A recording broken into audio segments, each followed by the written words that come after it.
we lose out on a lot. We lose touch of that a lot. That like football's the most popular sport in the world, and the most popular score in football is 1-0, and it's 90 minutes where nothing really happens for the majority of it. NFL, I think it's a match goes on for about 3 hours, and the ball's in play, I think somebody said, for about 4 minutes during those 3 hours. And people love those Yeah. sports. They love sport for a reason. They love it for the drama, and that's what that day showed on centre court, I think. And for you personally, talk me through that. Talk me through the feelings that you're experiencing a match like that. Are you able to stay calm? I know you've got to show some form of calm to the players. Are you living the moment? Are you losing your mind? Are you staying? No, And then what's that feeling when the last shot happens, the points won, and they are Wimbledon champions? so it was. I remember that, that year, we weren't seeded. We'd only been together as a team for 2 months, I think, at that stage, and Harry had a bad injury. Um, Harry has had a bad injury, and we only came back the week before. So it was basically that the team at that point was just me. It was just me, and I think Miko, our physio, was there. But even Louis, who's British doubles expert, wasn't watching a lot of the matches because he had higher priorities with the teams who were ranked above Henry and that kind of thing. And so it was just me and the team until it got to the final. Because even in the semis, it was just me and Miko on the front row, and then on court Right. one, Okay. and then it came to the final, and then everybody was kind of shipped in, and in the box was like family, and like Henry's college coach Tom came, who's a friend of mine, and Boris. A roommate of mine Yeah, I heard so. Yeah, in and college. Boris, Boris came, and so then we had, out of nowhere, we had a huge team, and obviously, like, these, people and family, and Ellie, Henry's girlfriends, came, and these people, I sort of clocked on early that. So before that, I'd had to do the job as a coach, like through every matches, and I've got to sort of bring some energy and that kind of thing, and get fired up. They don't want to look and see somebody being placid as the only person in the box. But then I clocked on early that, like, this was in a very emotional box. And I thought somebody has to, when the lads look over, they have to see somebody who's showing some composure. Yep. And so I'd set my stall up early that I was going to be sort of pretty quiet in that. I wanted to be the sort of face of reason when they looked Yep. at the box. So throughout that match, you look, and if there was a camera on me, you would see I'm not really doing a great deal. I might give a fist bump every now and then, but I'm not doing a great deal other than that. And then I remember at the end, there was a huge sort of outpouring of emotion. And and I think, listen, I've had other matches, Keane. I'll hold my hands up and say I should have done better in that. I was too emotional, or I wasn't emotional enough in that match, and that kind of thing, and altered it in matches sometimes and that kind of thing. But this was one where I'm quite happy to say I did a pretty good job that day, I think. What is the impact of a player box on a team in a moment like that? I think it can vary. Look, listen, in the semi, like, the boys played so good. And this was their first Grand Slam semi. I don't know if Harry had been in a Grand Slam semi before, No, but it was certainly Henry's first Grand Slam semi. And the boys not played. not in men's doubles. Not in men's No, no. doubles. No. So the boys played so well in the semi that I basically didn't have to do anything. It was, it was an autopilot. It was like they were on autopilot. They played so well in the semi, even though the scoreline was 6-4, 7-6. It was the most one-sided 6-4, 7-6 I've ever seen. Against. It was against Skupski and Venus. That's right. Yeah. We broke in the first game of the match, and they never got near our serve the whole match. And I think we had break points in about 9 other games, I think it was. And the tiebreak, we won 7-1. Yeah. So it was, I remember that one. I was like, I was pretty calm. I thought at the time, this is just autopilot. They played so well, but and And I think it can have an effect. You've got to have the right kind of balance. You're part of the team. They don't want to see sometimes if they're looking for somebody to bring some energy. You've got to bring some energy. If they're looking for somebody to bring some calm, you've got to bring some calm. It's not Yeah, all about saying. It's very rarely about saying serve here. Do this. It's yeah, not what it's about really. It's again you're just another wheel on the team, and it's your job to kind of to see things from a different view, that the players so deeply aware that they see things from a different view that I can see it as well. yeah, So it's not always I'm that I'm telling them you need to do this, you need to do that, because there's no reason to think that I know better about the tactics of tennis than my players do. I'm just another voice in it. So what I yeah. would say is, maybe we could look at this, or something like that. But I think I'd find it immensely arrogant to think that I would be more tactically aware than my players. Yeah. Sometimes I'm aware that they might, in the heat of the moment, they might have missed something, but at the same time, they might have found something that I haven't seen. Absolutely. Cal, today we've gone through our moments of the day. Um, I just want to get your thoughts a little bit. We were talking, I guess, before today. Everyone was talking about we're going to have, apparently, on paper, because we love playing tennis on paper on social media. It's going to be Yannick Sinner against Rafael Hodar in the last 16 on Sunday, and it's going to be João Fonseca against Novak Djokovic after their epic match in Roland Garros. We're going to have that again on Sunday. So who's got a ticket for Sunday? Because we can't wait for Sunday. That's going to be amazing on Sunday. And they won one set between them. Yeah, yeah. I mean, listen, they're not bad play. I mean, Sefulin, if he's on form, is on a fast court, is not somebody you want to play. He's made quarters here before, I think.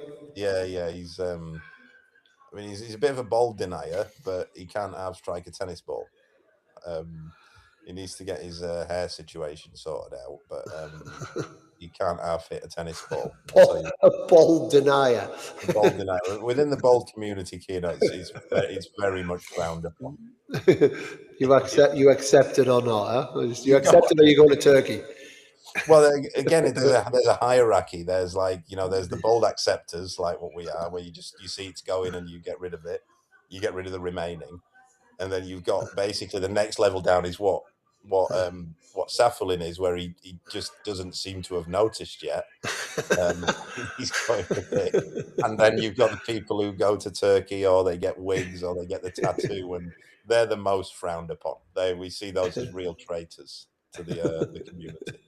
But no, you Brilliant. can't half it a tennis ball. And listen, Mochizuki's won Junior Wimbledon before. He knows his way around a grass court. 2019, yeah. Yeah, he knows his way around a grass court for sure. That's that was far from a nailed on one for me. And we have been talking the last few nights about the doubles, and again, I'm sure we will talk more at the end of the tournament, or we might even get a few of the players on at some point. Speaking to Vava, Aravello, they about maybe coming on and talking about it more. I think people need to be informed. Give me a 2 minute. We've had the social media posts that have gone out today. I've heard lots of people around the grounds talking about it.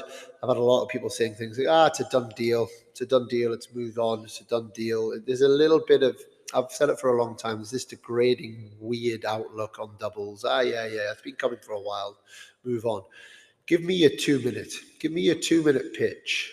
I mean, I could go for 2 hours on it, but I I will know go you for could. 2 minutes. I mean, the thing what's kind of upset me a bit today is, like, just later on tonight, I saw a couple of people on social media making a case that it has to happen. It's the business model doesn't work and all this kind of stuff. It's not financially viable.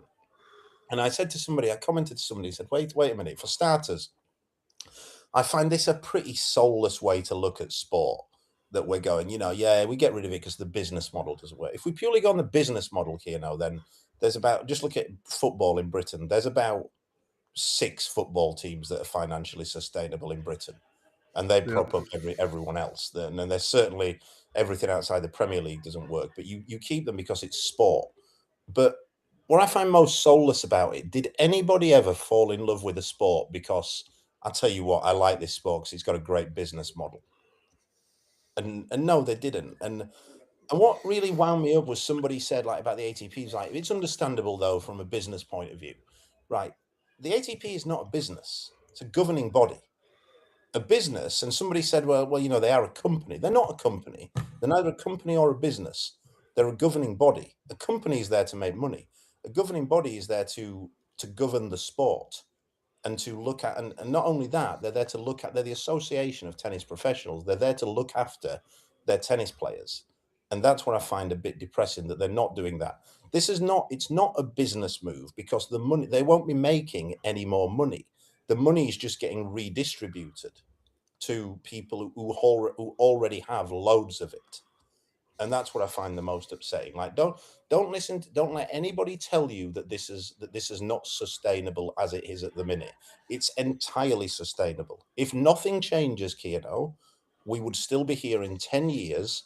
The best singles players in the world would still be making an absolute fortune. The tournaments would still be making a fortune. Tennis would still be making a fortune, and doubles players would still be getting a little bit at the back end like we are at the minute. It's entirely sustainable.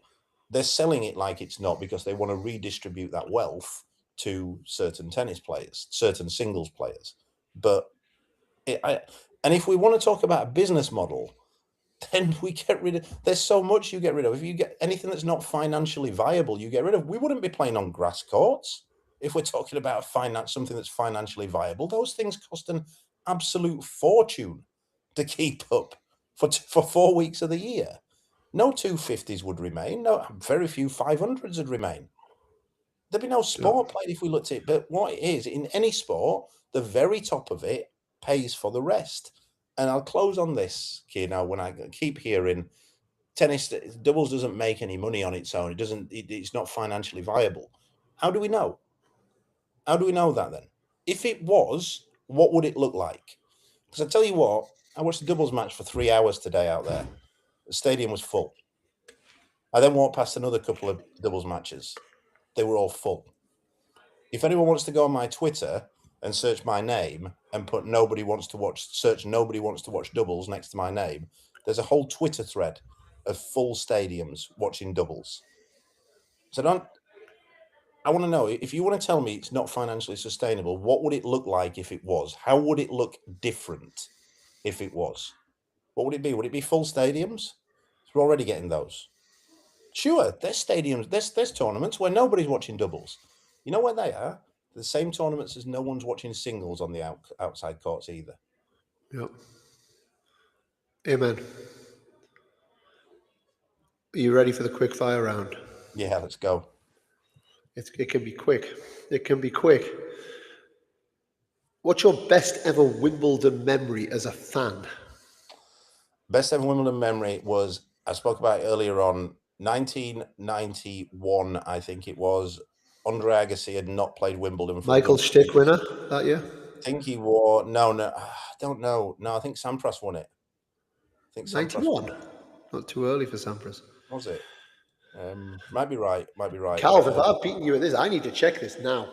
If I've beaten you at something like this is a big might moment be for right. me Might be stick. because you are on this. You are on this with this Might be stuff. stick. Hey, this is not so quick fire, but this is important. Wimbledon, men's Wimbledon singles No, you might champion. be I'm right. so, Stick I'm won it, I so think. excited about this that I've even got it wrong. Michael Stick. Look, can you believe that, Cal? Me getting this over you. Hey, fair play. Fair play. Boris Becker in a No, straight set, 6-4, 7-6, 6-4. yeah. I'm just going to drop the mic. I'm out. So anyway, Control I was says going to done. tell you I've about beaten Calvin so Beck. great memory. And Agassi had not played. I loved Agassi. He was my tennis hero, and he'd not played Wimbledon because main reason is he said he wouldn't. He didn't like the all white rule. That's right. Yeah. And he came and he said he was going to play it in '91, but they wouldn't reveal whether there was some serious doubt whether he was actually going to stick with it. And in his first match, he came out and he warmed up in a tracksuit, if you remember. I do. And it was Yeah. on the night. There was so much attention on it. It was the headline on the 9 o'clock news that night. Yeah. And he warmed up in the entire thing, and then it was absolute theatre. If you remember it, he Yeah. I do. unzipped tracky bottoms Yeah. and pulled the bottoms off and the top off, and he had his Yeah. usual kit, but it was in all white. Yeah. I And it was remember. I've never but, Like the cycling shorts underneath cycling the shorts. We used to shorts. wear Yeah. the denim short, black denim Yes. shorts with green The pink, cycling shorts green underneath or them, pink. Yeah. and he had white denim shorts with the Yeah. white cycling shorts and then the white Yeah. top, Yeah. and it was pure theatre. Even at, like, I think I was, like, 13, 14 at the time, I was like, "This I've never seen a man control a crowd like this." Yeah. Like, and he had them wrapped around his finger, and then he came So, back so a it year wasn't. So it wasn't a bold thing. This wasn't the start of no, and then he the. came back a year later and won it. Yeah, he did. But yeah, that was Very something good. I'll always remember. Um, Finish the sentence. When I think of Wimbledon, I think of Posh people. who would you most like to who would you most like to play on centre court, past or present? McEnroe. What song would you like to walk out onto centre court to? Ooh, Street Fighting Man, Rolling Stones. If the whole calendar was played on grass, would the top five ATP and WTA look any differently to now? If so, what? How? The grass that they play on now, no, they wouldn't. If it was the grass they played on 15 years ago, then it definitely would, yeah. Your favorite? And it'd be just the. I think it would look different, but I think the game would look different. Like, I think maybe there'd be some different players at the top of the game if that was the case. Your favorite ever Wimbledon champion and why? It's Agassi. It's Agassi, just the how different he was and the way he played. I mean, again, you didn't win Wimbledon from the back of the court back then. Well, you did. One man had done it, and that was Bjorn Borg, and that was a long time before that, and that was with wooden rackets. But since the power game came in, you didn't win Wimbledon unless you were a serve and volleyer, and Agassi won it from the back of the court. What is your guilty pleasure? I'll give you a Wimbledon one. The chocolate milk that they have there is absolutely phenomenal. Oh, I might have to try it. Not the protein one, because that's Not horrible. the protein one. They do one. I forget the name of it, but it's the brand that does the ice cream. But it's basically like melted chocolate ice cream in a can. Oh, oh my Phenomenal goodness. stuff. What's one thing you'd change about Wimbledon? Less posh people. What's the best advice for young players that they should remember when playing the Um, game? I don't know. It's a Don't long be time since I worked with them. Look, it's a long don't road. be posh. Don't be posh. Yeah, that might be tough in tennis. To be fair. Listen, no. The best advice is watch tennis matches. Don't watch highlights. Don't watch 15 minutes highlight videos on Instagram. Not even 15 minutes. Feel it, Like feel it. 2 minutes. Yeah, watch a full tennis match. That's one thing I'd say. Sit down and watch 5 sets of tennis. Watch the cadence of a tennis match and how it moves up and down. Who's winning the World Cup? I think Argentina will win it again. It's not coming home. Maybe to Argentina. Calvin Betton, legend as always. Thank you for joining us. Have a good evening. Cheers, guys. There we go, guys. Calvin Betton, our amazing guest this evening. Calvin, you can jump off. We're going to just finish it off with our last couple of questions that have come in. I've just got one more here for dear Dan. What is your favourite thing about being a coach on the Pro Tour, from Ben? My favorite thing about being a coach on the Pro Tour is having the opportunity to work at the real elite end of our sport. I'm a massive fan of sport. I'm a massive fan of tennis. I'm a tennis enthusiast. I'm a sport enthusiast. I like the detail of what it takes to be brilliant and excellent at our sport, and for me to have the opportunity to be this close up to the elite athletes and having a genuine, authentic daily impact or opportunity to impact on that is a real treat for me, and it's something I don't take for granted in any shape or form. I don't profess to be creating this and life changing for any of these players, because there's many great coaches, and these players ultimately would be amazing without us as coaches as well. But to be able to have the opportunity to add value at the very elite end of the sport is just a real privilege and honor for me. And then to be able to do that on these sites like this, I walk around every single day and just look around and think, wow, how lucky am I? This might be the last day I have an opportunity to do this. Don't take it for granted in any shape or form, and to have that privilege, which the player giving us that opportunity to be part of that is absolutely my favorite thing. My second favorite thing is I absolutely love giving this opportunity then to my family to be able to be around, and I've got my wife and kids with me these last few days, for them to then have the privilege to be at these amazing these amazing events, and for us to have those experiences as a family is something that's really special. So those would be a couple of things. Now, guys, day 5 is over. Day 6 is coming tomorrow. It's Middle Saturday. We all love Middle Saturday. On a personal note, we've had a better day. I know I spoke about Andre Goranson, a player that I coached, losing yesterday. Today, Gabby Dabrowski, Louisa Stefani won 6-2, 6-2 in the first round of the women's doubles. And then Gabby Dabrowski and Evan King actually played Henry Patton and Olivia Nichols. We didn't talk about it, but me and Calvin, I guess, were on opposite sides of the coaching boxes today. Great mixed doubles match. Gabby and Evan came out on top 7-6, 6-3. And tomorrow we have Andre Goranson and Erin Routliffe. They play first match up at 11 o'clock. And then Gabby and Louisa play the second round of women's. There's then lots more tennis on the grounds. A couple of people have said hello to me today. Thank you. I got a little bit of a shock when people called my name out. But anybody wants to say hello to me at Wimbledon, please do. And we will be back tomorrow night at 9 p.m. But until next time, I'm Dan Kiernan, and we are Control the Controllables.